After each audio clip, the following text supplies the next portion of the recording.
Welcome, ladies and gentlemen, to Superhuman Entrepreneur. I am so excited to spend December 19th with you guys because honestly, you could be on the road, you could be with family, but instead you're right here listening to this podcast. What an honor that is. I can't tell you what an honor that is to me and to my guest on the show. I have someone who is quite amazing within the realm of family wellness. I don't know, some of you may or may not have heard of him before. His name is Dr. Joshua Straub, and he is the president and co-founder of the Connection Group, a company equipping military families, businesses, organizations, and churches in family wellness. And I'll tell you, the way I heard about Josh first was we were sitting at a lake house. My family and I were sitting at a lake house, and my brother-in-law took out this book, and he said, "This book is blowing me away. You have to read it."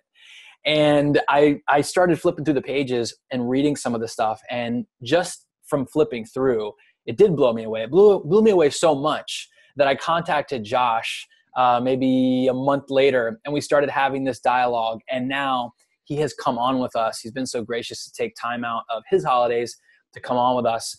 But I want to just tell you a little bit more about him. He also serves as marriage and family strategist for Lifeway Christian Resources. Josh is an author and co-author of 4 books, including Safe House, How Emotional Safety is the Key to Raising Kids Who Live, Love, and Lead Well, which is the book that I actually picked up at the lake house. And he's the creator, along with his wife, Christy, of 22/6 Parenting, an online community of parents offering discipleship tools for their kids. Together, they host the In This Together podcast, which is a weekly broadcast equipping today's family. And I can tell you this as well, Josh is an overall superhuman. That's why he's on the show today. Josh, thank you so much for coming on with us. Man, thank you so much for having me. It's a huge honor. Yeah, absolutely. Thank you. And appreciate that. Appreciate that. With all the stuff that you're doing nowadays, that's an honor for you to say that. And, already we've been able to have some really cool high-level conversation. You're from Nashville. Are you a Nashville Preds fan? I have grown to be a Nashville Preds fan. I'm from Pennsylvania originally, so okay. I have grown up liking the Flyers and everything, but man, it's hard not to be a Preds fan living in Nashville. I follow them very closely. So I hear you, man. We were in Murfreesboro, just right down the road, and I'll tell you, man, some of the most hardcore fans. Like I thought, people that were down south, like Southern teams, like Florida State and University of Florida were hardcore. We don't even compare to Nashville Pred fans. Oh, it's amazing. And the other cool part, I'm married to a Canadian, so I've married into hockey family, into the hockey world. And so I've grown to really love it. It's really cool. So it is cool. And it absolutely, it's in the blood up there. Everybody plays hockey up there, it seems like. Yeah. It's ridiculous. Yeah. And I mean, my brother-in-law played professionally and 2 of his brothers played professionally. So I'm learning the ins and outs of hockey in ways that I never thought that I would, but I love the sport. It's great. So now, are you good on skates? I am okay on skates. I'm okay. I'm horrible. I'm enough to get myself hurt is typically what happens. Right. Exactly. Same here. Florida kid. Only thing I've ever skated in is an ice rink. And I remember the last time I skated was probably when I was 10, and I literally flew into the glass, like plexiglass wall, and almost knocked myself out. Never attempted it again. That was it for me. So. But, oh, man. Well, man, I'm really excited to have this conversation today. I think it's really timely for all of us, being that the holidays can be a really joyful time and it can be a really stressful time for a lot of people. As being a counselor and teaching this stuff, it's a time there's a dichotomy to it. And I think that today you're going to be able to speak into a lot of the challenges that people are dealing with when it comes to raising our kids the right way during not only the holidays, but just year round, keeping our marriages in the center of everything while we do it. And ultimately, keeping a wellness mindset, making sure that we're taking care of ourselves while we serve others and be the best we possibly can for our marriages. So I want to start out just with an abbreviated story, Josh, of how you got to where you are. I think it's really cool that you're equipping military families, businesses, organizations. You have a Facebook Live that you do with your wife, which is awesome. I would encourage everybody out there to go on the Facebook page, Josh's Facebook page, Josh and Christy, and take a look at what they're doing, because we all need someone to speak life into our lives. And you're doing that through your books. You're doing that through your Facebook Live. But tell me how you got to where you are and why you're so passionate about equipping families. Yeah. One of the big things really for me at the very beginning, and again, I don't want to go into all the details because it could be a long story, but my parents divorced when I was 10. And they have been, even though they went through a divorce, my parents were always there for me. I never questioned whether or not I was loved. And I think there's a big, it's a big reason I was able to be who I am today. However, I got into my early 20s and I was in a counselor. I was in my very first marriage. I'm a counselor. My PhD is in counseling. And I primarily have worked with juvenile delinquents and troubled families throughout most of my counseling career. But in my very first counseling class, we were asked to do a genogram. And a genogram is like a family tree. What it does beyond as a family tree, though, is it looks at patterns in your relational dynamics in your family. It looks at patterns such as, maybe hobbies or jobs. Do I come from a line of doctors, similar to yourself or that type of thing. But deeper than that, it also can look at relational patterns. And what I found was that every single person in my family, from parents or from grandparents to parents to aunts and uncles to my sister who was younger than me, every single person had been divorced at least once and most of them twice. And as I looked deeper, what I found was relational patterns within my family tree that perhaps were the cause of or led to the broken relationships, the broken marriages. And I remember in that moment going, I never want this for myself. The scary part was I was in a dating relationship at the exact same time, and I was carrying out the exact relational patterns that I was seeing in my own family. And I said, man, I've got to get out of this relationship, and I've got to figure out a way to get healthy. And so this was in my early 20s. Over the next 2 years, I went into counseling and broke up with that girl and really began to see some of the patterns that I had carried on into my own life. And excuse me, as I started to see those patterns and as I started to begin to find health for myself, relational health, emotional health, I knew that it changed who I wanted to be as a husband and a father one day. And so I'm counseling and, along comes this Canadian woman that I meet, this beautiful Canadian in grad school. And so we get married, and I'm fast forwarding here a little bit, but when we first became parents, I was 30 by the time we got married. When we first became parents, we were, we had already had a house, we were pretty stable. Our education was pretty well done. And we felt like, okay, we've got this. But what was fascinating was we had terrible infants. I mean, colic, acid reflux, whatever colic is, stomach allergies, all those crazy things, not sleeping. My wife's, we talked about this in a side conversation. My wife's adrenals went down like crazy. Yeah. And we just had no idea that it was going to be as difficult as it was. I think it was God humbling us and the thing that we were called to, and that we can have empathy with other parents.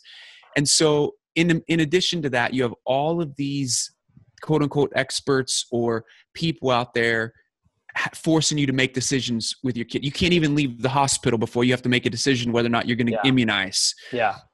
Breastfeed, bottle feed. Do they sleep with us? Do they not sleep with us? Should we spank? Should we not spank? Should we do time ins or time outs?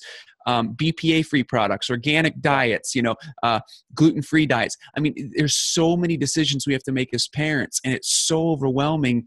And I thought to myself, it's got to be simpler than this. Like when you think about the outcomes that we want in our kids, it's got to be simpler. Not that it's going to make it easier, but we've got to have a filter. And so that's really where Safe House came out of. That was really the heart behind us really doing what we do. And that's why our podcast is called In This Together, because we're saying, hey, we want to be a generation of parents who we have crooked picture frames. The word in this family together is in a crooked picture frame.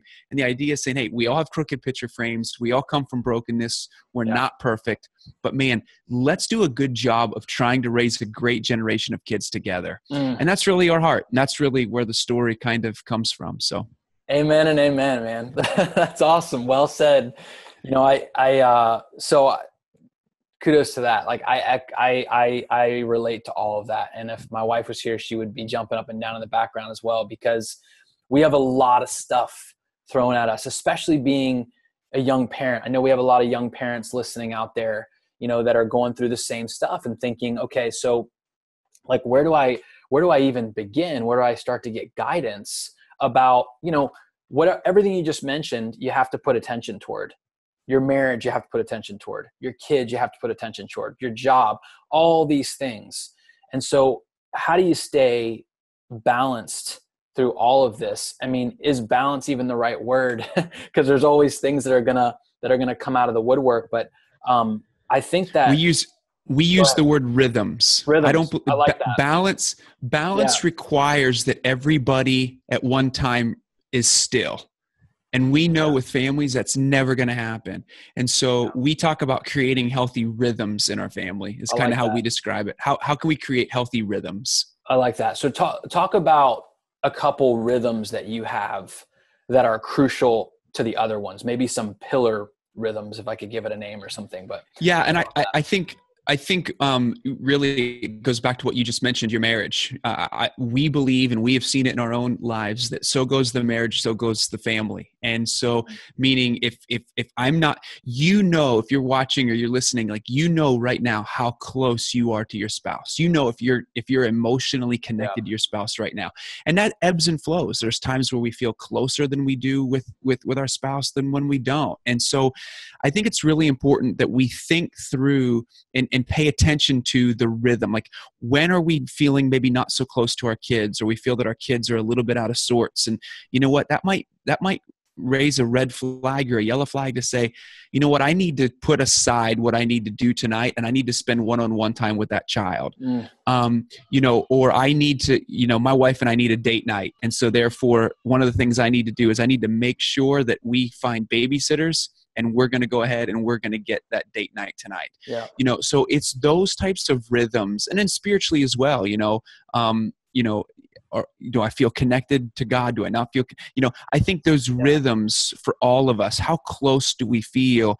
And then my wife and I are very apt to say, you know what, something's not right now. We need to focus on us. We need to get that date night or that type of thing. So that's how we look at rhythms as opposed to balance, because I think balance is a really hard thing to quote unquote achieve. Yeah, for sure. I 100% agree with that. I like that. Rhythms is a really good word.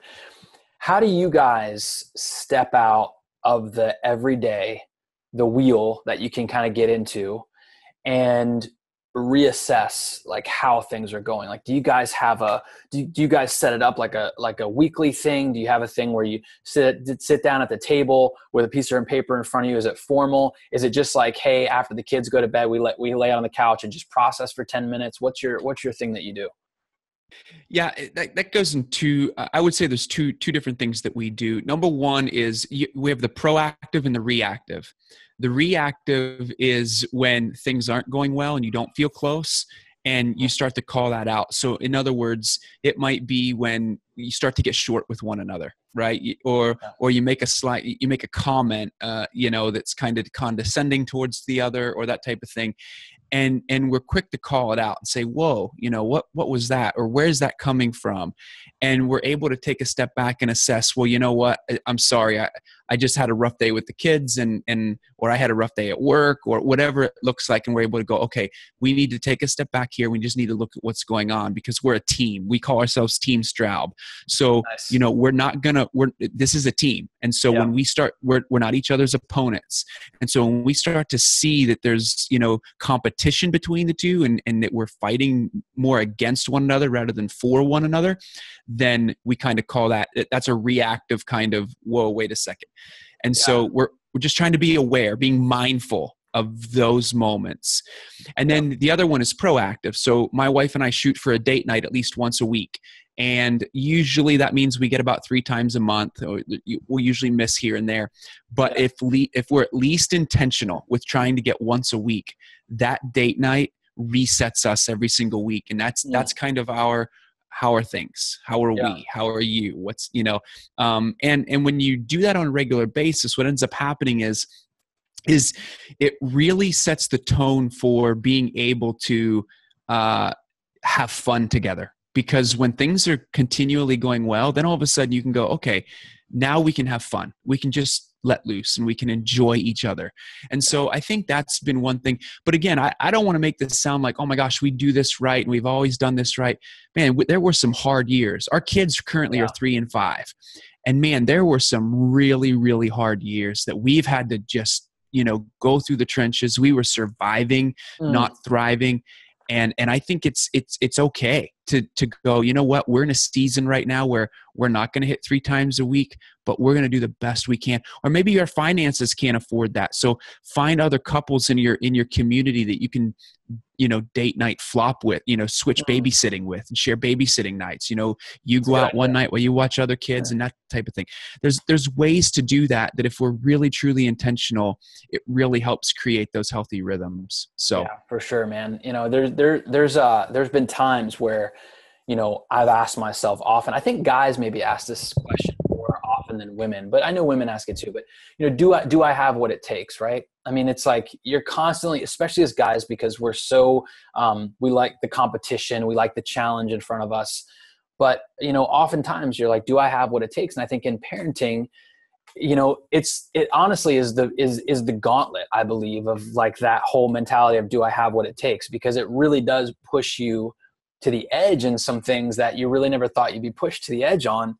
And you can come out better for it, or you can kind of crumble, at the challenge. But I think what we're talking about is specifically addressing it head on and saying, whatever questions are mulling in your head, like, am I doing this right? Do I have what it takes? Just know that consistency is key. I really believe that, we're not going to do it perfect, like you're saying.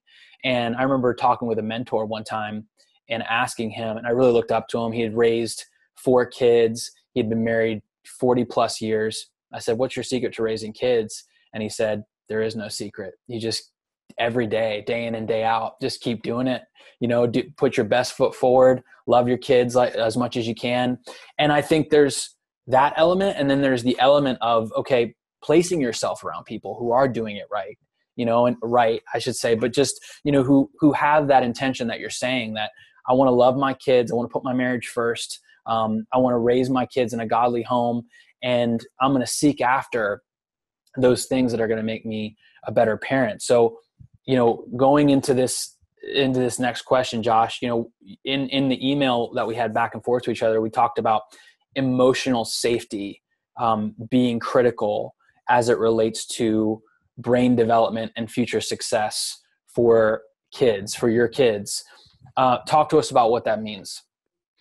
Yeah. And that's, one of the things that we talk about is that when I talk about simplifying parenting, it's not going to make it any easier, but to simplify it, the way I describe it, it's the posture from which we parent, not the techniques that matters most. You talk about feeling like, am I enough, or do I have what it takes? Yeah. When we get caught up in all these techniques, it's so easy to go, man, I'm not getting this technique right or that. And we're getting caught in the day to day. But to simplify this as emotional safety, as simplified as I possibly can, really it comes down to this, that you have everything in you hardwired to be the best parent you can be. And when I say that is because our kids just want us. They just want us in face-to-face eye contact time. Really, kids spell love, Time. They want our time. Yeah. They want us to sit down with them. They want us to play with them. They want us to enter their world. And so that's really as simplified as I can to say emotional safety. You do have what it takes as a parent. You have everything hardwired in you to be a great parent. And so, when we describe emotional safety, and the reason that it became such an important piece for us is because when I studied the research, my counseling background is in the area of attachment. And when I started studying the research and I started to look at what this, and by the way, that's different from attachment parenting, by the way. It's different. So just so we're aware of that, attachment parenting is different from what I'm talking about. Okay. The thing with emotional safety was that every single major outcome we were looking for in our kids, whether it's good grades, whether it's being respectful, being kind, having self-control, finding a career as an adult, staying in that career and loving it, getting married, staying married, and enjoying their marriage. Having a faith that sticks, believing in God, having a faith that's hardwired, that they continue in. Yeah. Every single one of these outcomes that we desire were directly connected back to being in a safe relationship with their parent. Why is that? The reason is because there are so many things warring against our kids, so many things fighting for their attention, from peer pressure to advertisements to, you name it. There are messages and things warring against our kids' emotions that they need a safe place to land at the end of the day. Yeah. They need a safe place to land.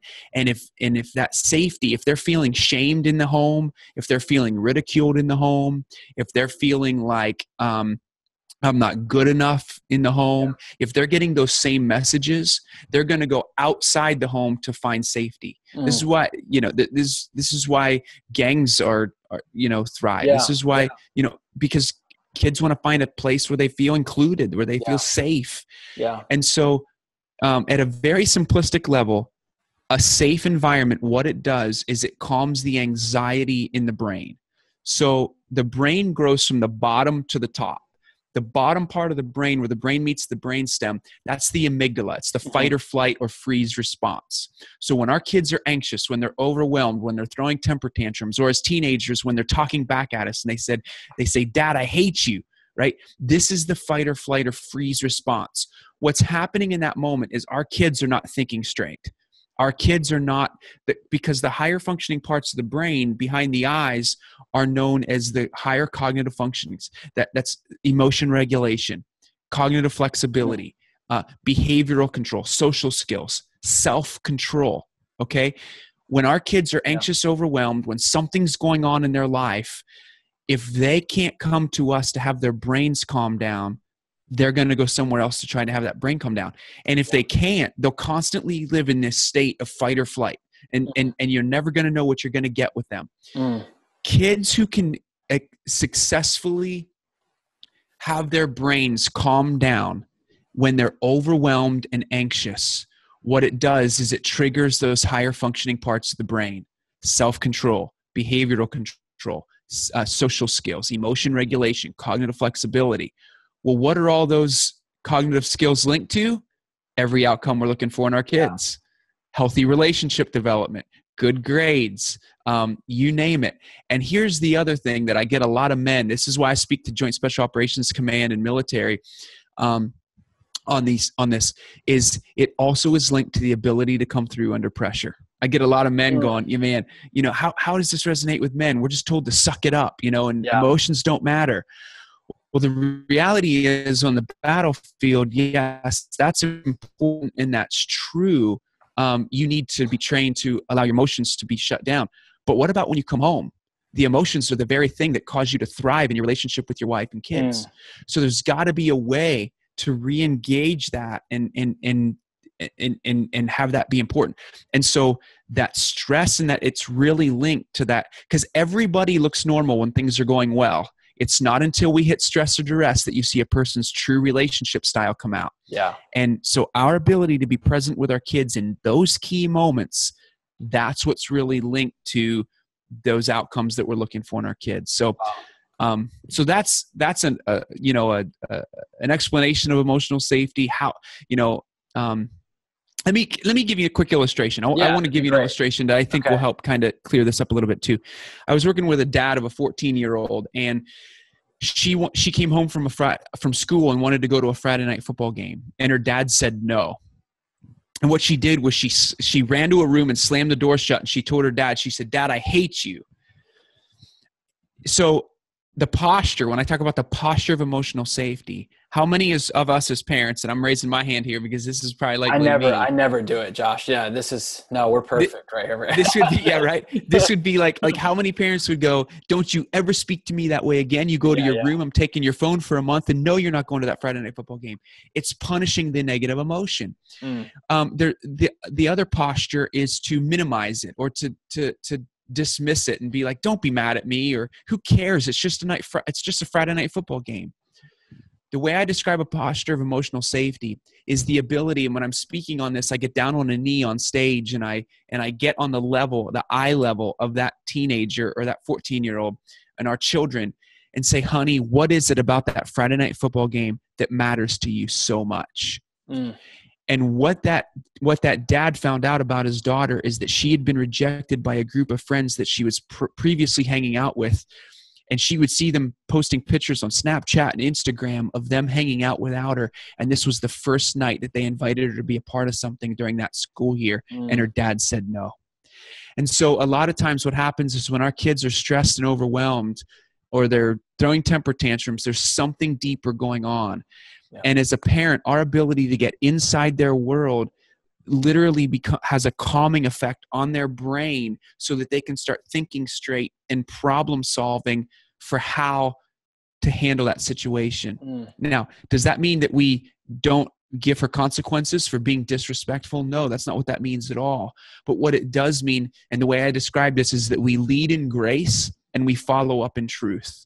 Because truth without grace is always going to be received as condemnation. Yeah. So if we're just always coming down hard on our kids and all we're doing is punishing and all we're doing is, trying to speak truth and you just listen to me and there's no grace, there's no understanding, our kids are constantly living in this state of fight or flight and they never really truly calm to begin to think straight. Yeah. And so that's the link there of why emotional safety is so critical for the outcomes we're looking for in our kids. Wow. And that most likely translates to adult relationships as well, right? Absolutely. Yeah. Especially with our spouse. You were talking earlier about some ways that we connect with one another to create healthy rhythms. One of the things Christy and I started doing early on when I mentioned her adrenals were low and we had hit a wall, is I said, okay, what we're going to do is we're going to start using feeling words.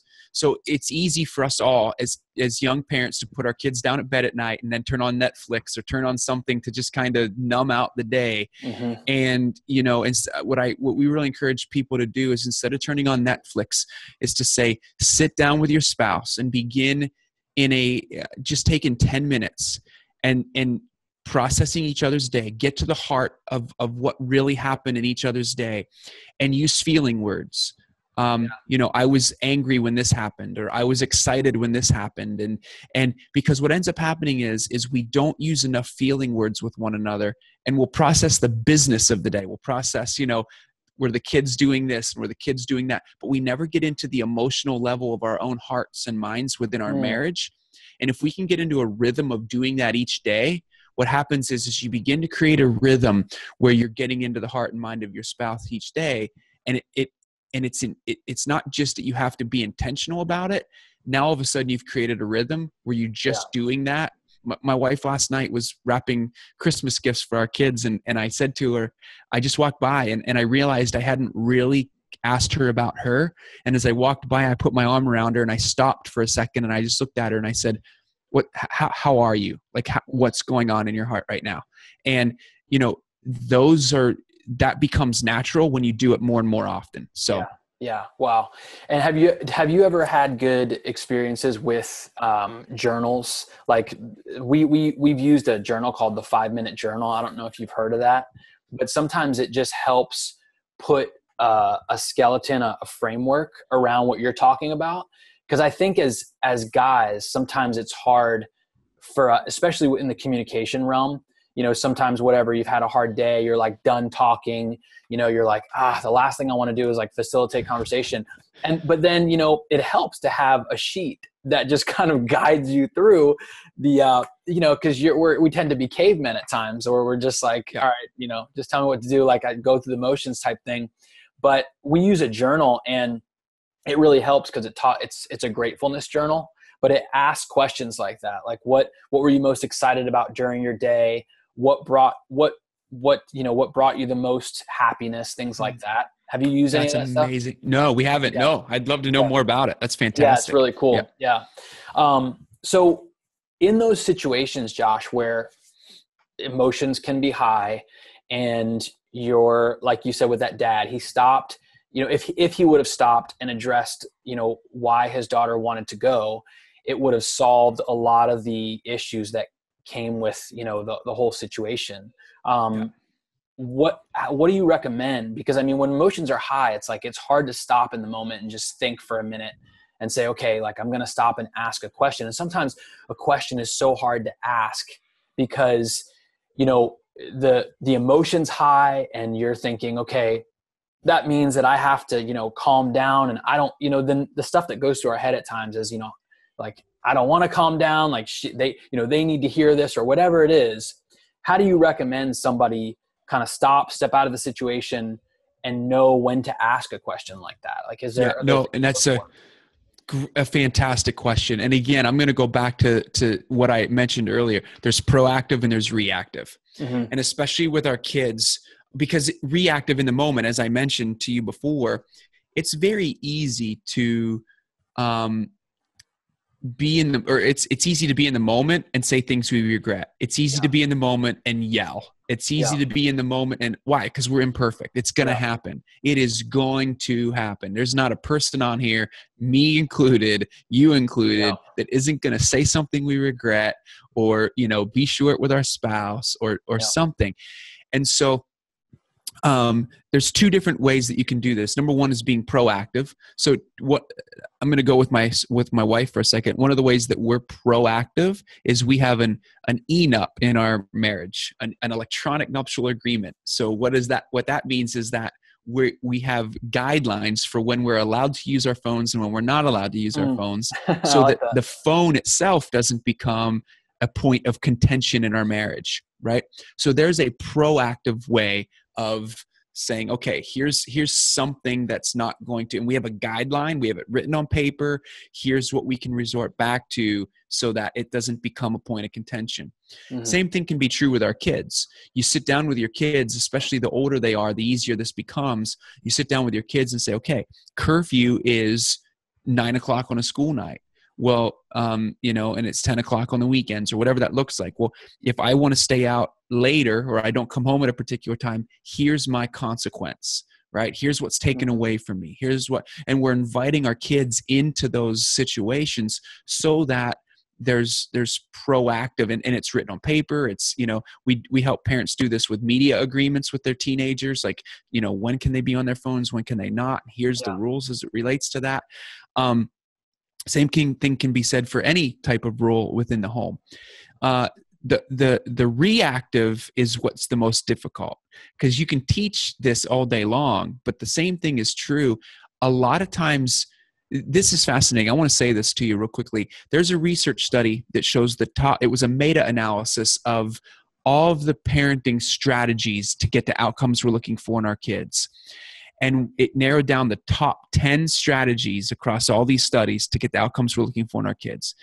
They asked these parenting experts what they thought, and they were wrong. Get this, okay? So a lot of us might think discipline would be in the top. Discipline was number 7 on the list. Seventh most effective parenting strategy to get the outcomes we're looking for in our kids. Insane, right? That's crazy. So number one, it goes back to emotional safety. Number one, the single biggest one is love and affection. Love and affection is the single biggest parenting strategy to get the outcomes we're looking for in our kids. Okay. 2 and 3 are going to blow you away. Number 2, the second most effective parenting strategy to get the outcomes we're looking for in our kids, research shows, is a parent's ability to manage their own stress. Wow. So go back to emotional safety for a second and go back to exactly what you're asking me. How do we calm down when our kids are talking back at us, when they're throwing temper tantrums, and we ourselves are so stressed that we can't in the moment, do this? A parent's ability to manage their own stress is the second great, doesn't even have anything to do with a direct relationship with our kids. It has everything to do with who we are and who we're becoming as adults. And so, that's why it's important to step back. I believe in those moments. If you believe that you're going to react out of anger, or you're impulsive, or you're going to yell, the ability to be able to stop and just go, okay, in the moment, go say nothing, but to just step away. Maybe it's spilled milk, and your natural reaction is to just yell. I mean, think about that. How often would we yell at a stranger? If you were over at my house and if you spilled your drink, I wouldn't immediately think to yell at you. Josh, that'd be awkward. I know, it'd be so weird, but we do it to our kids. You're right. No, you're right. To be thinking about, are we treating our kids the way we would treat a stranger? Right?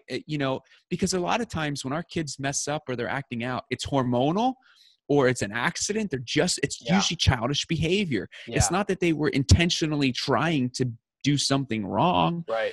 And so I really believe in those moments, taking a step back, taking a breath, taking 30 seconds, taking a minute, whatever it is, to say, listen, I need a moment. And so I just want you to stay here for a second, or have a chair that's kind of like a timeout chair, but yet isn't like a punishment chair, to say, we need to both take a breather. We're both out of control. And I want to show you, our kids become who we are. Yeah. Like, that's a scary thing. Like, and so to be able to sit a child down in a chair, or to say, go to your room for a minute, we need a break, I'll be up to discuss this in a couple minutes. Just taking that a little bit, giving yourself that ability to take a couple minutes, just to take a step back and take a breather and collect your thoughts, collect your emotions, is so, so critical. Wow. And by the way, the third greatest parenting strategy to get the outcomes we're looking for in our kids is how you treat your spouse. Wow. Or how you treat the co-parent in a divorce situation. So who we are becoming as adults really is everything. And so I just really want to encourage the people listening. It is okay to focus on you.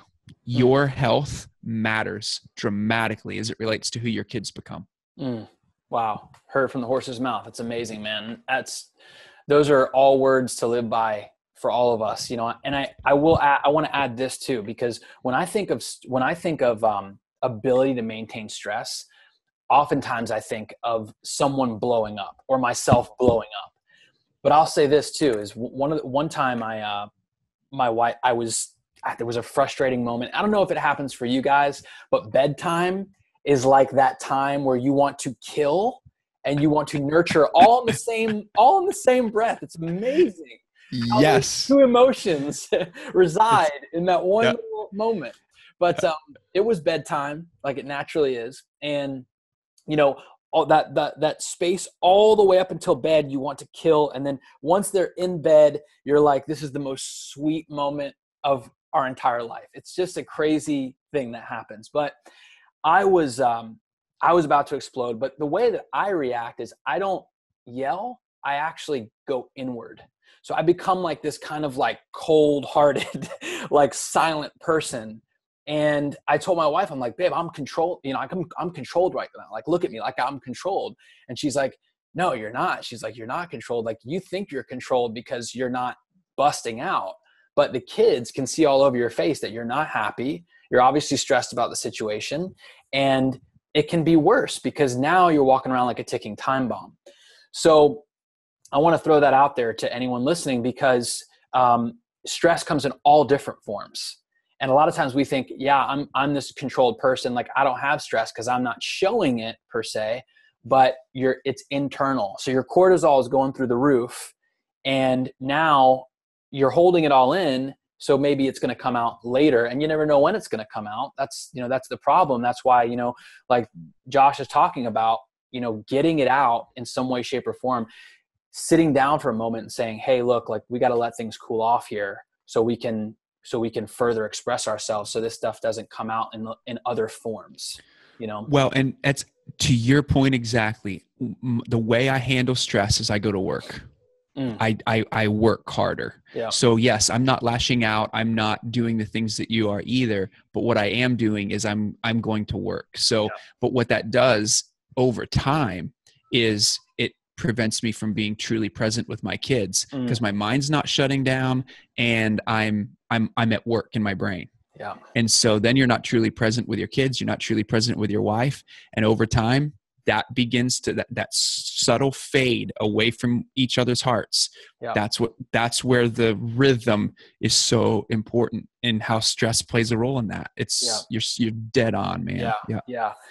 Are there any activities that you do, Josh, you and Christy do, to facilitate better communication with your kids? Like, for instance, is there something you do at the dinner table? Is there something you do at bedtime? Or just maybe a tradition that you guys have that you use for, better family health?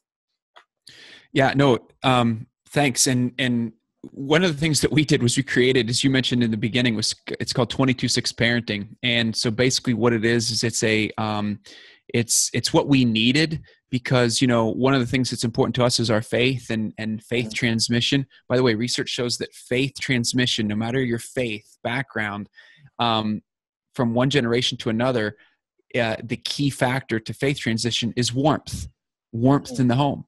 And so one of the things that we put together was this tool called 22/6 parenting, and we create morning prayers, dinner time, because what we want to do is we want to use the key times of the day that are already given to us to connect with our kids. So we have dinner time stories, bedtime questions. You talk about bedtime. We have bedtime questions we ask.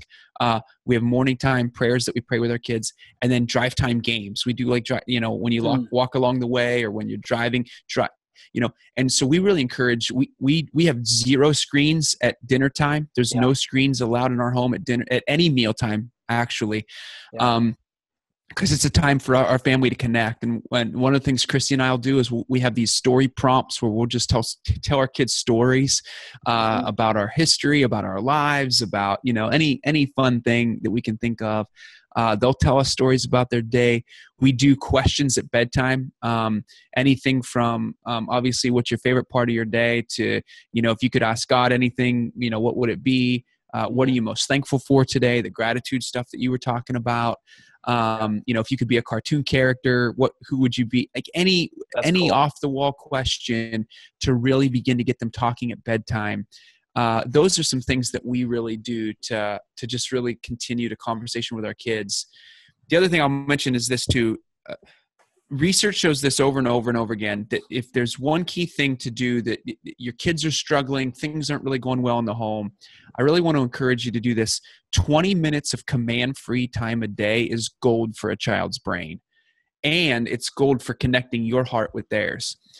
What does that mean? Command-free time is entering their world. Especially if you have young kids, they're powerless most of the time throughout the day. So when you start to see your kids play, what you see them doing, our kids will, if we go to the doctor, they come home and they're the doctor and we're the patients. Or we go to the library and our daughter wants to be the librarian and we're the ones going and checking out her books. Play is their ability to regain power. And so if we can get 20 minutes of command-free time a day where we enter their world and allow them to dictate the play, it is gold for a child's brain. It is gold for a child's brain. So, man, that's gold what you just dropped, because that is huge. I've found that, when my relationship with my girls and I have 3 girls, my relationship with them, specifically Allie, she's 6, is the strongest, or around those moments when it's the strongest, is when I am acting like a child and and asking her questions about things that, like, for instance, like we'll be in the garage and I'll act like I don't know how to hammer a nail. Like I'll just all of a sudden not know how to hammer a nail. And I'll act really just hitting the board, and I'll do it on purpose because I know she's paying attention. And she'll be like, "No, Daddy, you have to do it like this." And she'll show me. And it's such a beautiful thing, like you're saying. And I never put words to it, but you're putting words to it now. You're saying command-free, right? Command-free time. Is that what you're saying? Yeah. So it's so huge. That time is so effective because it builds their confidence, and it also, builds the relationship up as well. Helps her to know that, okay, I mean, I can teach as well, and I can help Daddy, or I can help Mommy. And it's empowering for them to do those types of things. And it leads to the fourth most effective parenting strategy in that study, which was helping our kids become independent, helping Huge. them find their strengths, helping them Yeah. find their passions, and really championing that in them. Yeah, Wow. it's Wow. huge. Exactly. That is huge. That is huge. So this is a little bit of a deeper question, and you could have as long of an answer as you want. But I wanted to ask you, Josh, where do you get your validation from? Where do you get the I guess the know-how and the ability to say, you know, I'm moving my family in the right direction. You know, I'm raising my kids, you know, the best I know how, but obviously like this is a good direction. Like the helm of the ship is pointed in the right direction. Where do you get that validation from? Yeah, that's a great question. Thanks for asking. You know, I think originally, I want to first of all say this. I think there's something to be said for your earthly father and the blessing of an earthly father to kind of help guide and steer who you become in your life. I lost my dad a year ago this November. And so, you know, he instilled such an anchor. I would use the word anchor in my life that was really good. And I also, as I mentioned, you know, I'm doing this genogram, and my dad wasn't perfect. I mean, there were certain things that my dad didn't necessarily provide for me that, you know, I wish that he could have. But I also go, hey, he was a human being, and so and where I say that is particularly was the spiritual leadership. You know, I didn't see that in my dad. Now, my dad was always there for me. I can count on one hand the number of wrestling matches my dad missed when I was wrestling growing up, baseball games. He was at everything. He was always in the stands for me. Today, that spiritual component is such a major part of my own life. And so I have my earthly dad who gave me an earthly blessing that I believe wholeheartedly so indebted for to this day. And so I'm grateful for that. And then the second, even bigger tier of that is my heavenly father, and the Bible. I mean, I use the Bible as my right and wrong, you know, like it is clearly, here's what's right, here's what's wrong. And we use that to teach our kids, here's what's right and here's what's wrong. We do that.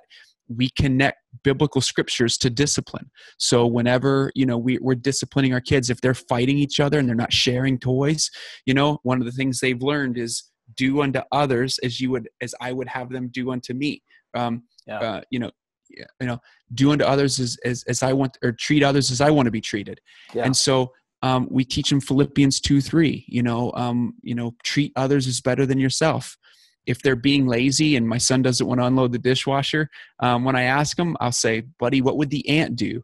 And Proverbs 6:6 says, go to the ant, you sluggard, consider his ways and be wise. So we teach the value of hard work through those scriptural lenses. And so that's really our guide. That's my guide as it relates to what I believe is right and wrong in the world. And so we just use those, integrity, being who we are, and that type of thing. And so it's really important for us. So. Yeah, that's awesome. That's awesome. Well, as we get near the end of the show, Josh, just a few pointed questions.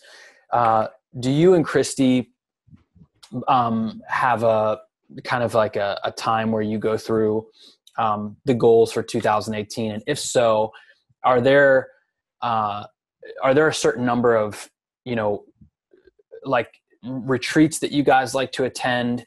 And you can totally name drop if you want, if something that's spoken to y'all's life. Are there certain bigger events or experiences that help grow your marriage that you plan on each and every year? Do you guys do things like that? Yeah, no, it's a great question. One of the things I want to go back to as well is we have just to kind of combine the last question with this one, is we encourage families, and we have this in our own family, is we have a set of 5 values that we just really encourage couples to say, hey, get your 5 values as a family, the 5 values that drive who you are and what you do. Ours are ours number 1 are our faith, and we have scriptures tied to them, but ours is our faith. Second is family. So even when I'm speaking, my speaking engagements or job opportunities, anything like that, are all filtered through those first two lenses. Family, and then we have integrity, or doing what we do with excellence. Integer is anything divisible by one. So we see that as being who I am right now with you is who they're going to get when I walk, into the kitchen later today and see my kids and everything, like being who we are everywhere. And then, adventure is another one for us. We value adventure more than we value material possessions. So to answer your question, in 2018, we have trips that we take and places that we go. Orlando being one of them, your state, we come down there, and then empathy's the last one for us. Treating others is better than ourselves. Are we serving other people? And so for us, we like to love God and love others and have a lot of fun doing it, and have a lot of adventure. That's really our family. And so we filter every major decision we do through those values. And so what we'll do is we'll have I really encourage families to, one thing we do is we have a family vacation where it's just us as a family, just our immediate family, no other family involved. And so where we just kind of get off and kind of have our identity and establish ourselves as a family. My wife and I also do spiritual growth and development. We have a local, he's really a spiritual director for us that we meet with once a month. And so who's local and who's apart from our pastor and apart from our own church. We go to church on a regular basis, but we have a spiritual director that we meet with once a month as well, to kind of just really encourage us in our faith and that type of thing. And then, as it relates to events and conferences, I wouldn't say that there's any. With young kids, man, it's so hard to get for both of us to get to them. My wife, If Gathering is a big one for her. It's called If, I-F. Okay. If Gathering, and she'll do that, and she holds those events, and then she'll also attend the annual event in February. Jenny Allen is the woman who leads that. My wife is big with that. Okay.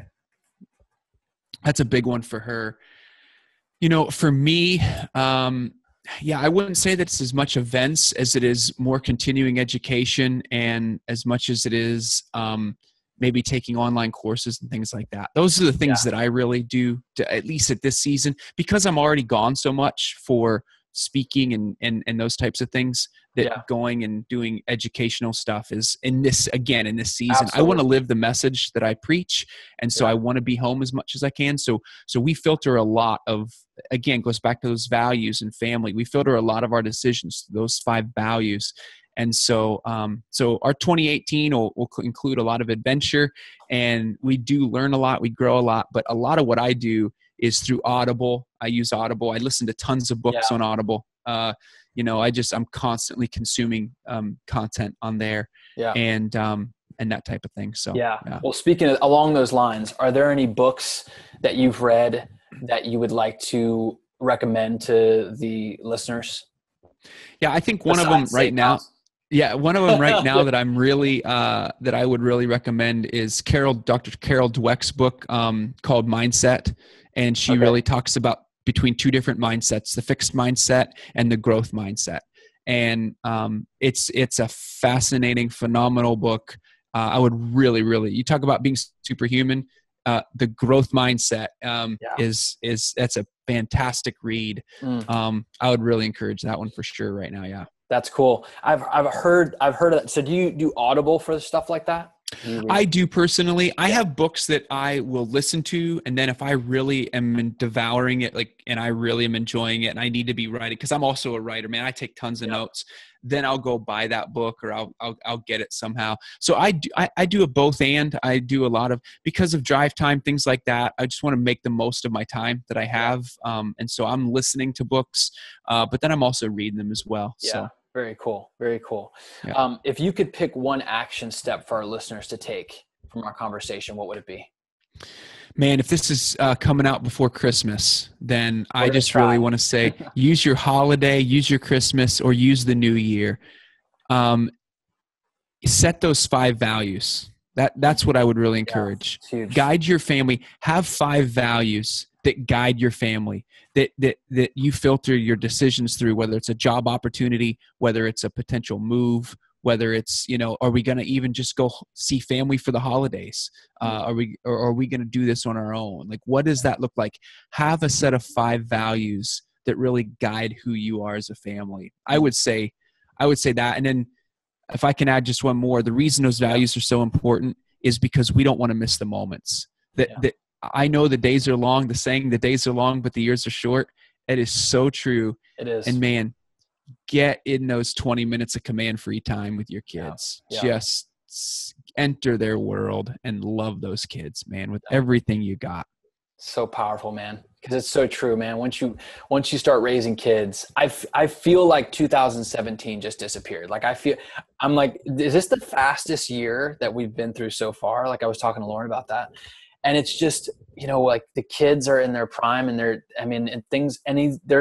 been a lot of things that have kind of been rites of passage per se in the kids' lives, like Allie going like to ride horses now and things like that. And things are just moving. So, what you just said resonates so much. And lastly, Josh, where can our listeners go to learn more about you and your mission?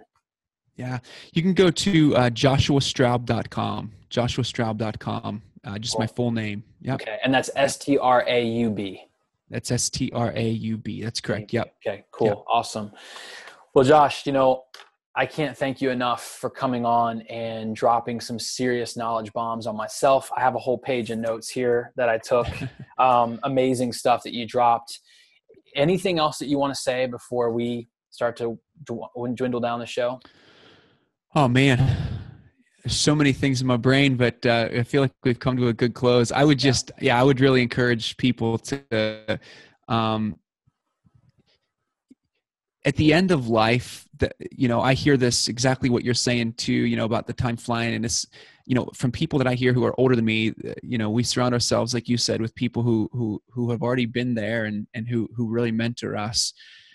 From what I hear, it doesn't go any slower. It just continues to get faster. Yeah. And so, man, I would just really say at the end of life, some of the regrets that I hear from people the most. I literally hear from billionaires who tell me I would give it all just to have a relationship with my kids again.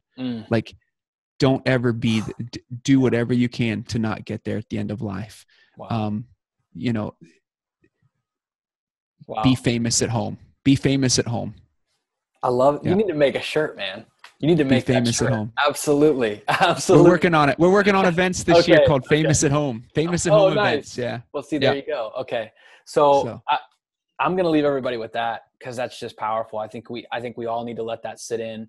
And this season is, to me, the most powerful season to do it in, because it really does. You're reflecting on your year and you're asking yourself, what am I on this earth for? Am I truly living that purpose? And ultimately asking, what am I chasing? And whatever it is you're chasing out there, you don't need someone or something to tell you who you are, right? You already have your worth in a God that loves you, whether you like it or not. And so I would just say, recognize, like Josh just said, recognize your worth, your value, truly where it comes from, and stop chasing the things that are going to fade away. Like Josh just said, speaking to billionaires, wishing that they could go back in time and take it all back to have that one relationship. So maybe you have that one relationship in your life. I hope you're cultivating it. I hope you're taking time to really pay attention to it, whether it's your wife, your kids, the family around you, and pay attention to the love around you. That's the most important thing we have. So, ladies and gentlemen, thank you so much for being on with Josh and I. It's an honor just to have a conversation with all of you. Merry Christmas to you. Go spend time with your families. Love every moment, every second. Take time to breathe. Take time to be. Come out of a position of rest instead of doing. And I look forward to next year and an even better one than before. Thank you, everybody. Be superhuman.